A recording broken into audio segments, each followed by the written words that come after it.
kapusan kan krus.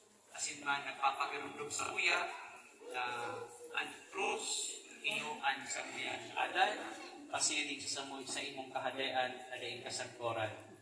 It is through the Holy Cross na kami makakaabot sa imong kahadayan na nandang para sa muya. Kung mayo ang krus, mayo man ang samuyang paglaom na kami makaibang sa imong kahadayan.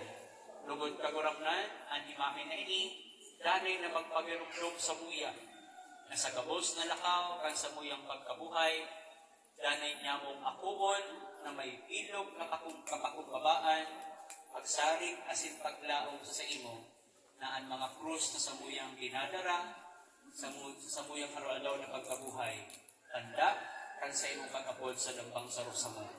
Ini hinahagad mi, uli ki Kristo na sa mong pagurangnan. Amen.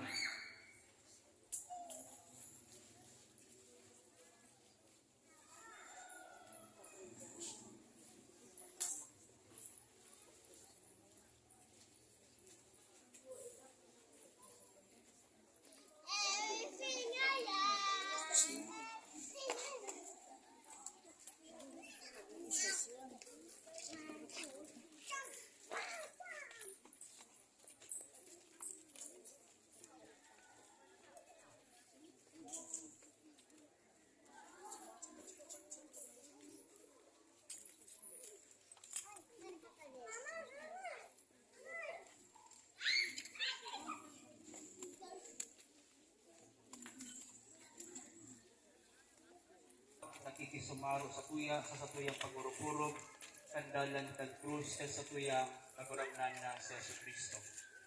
Mamigi kita. Jesus sa paguragnan, puot niya mo na makapagpamigi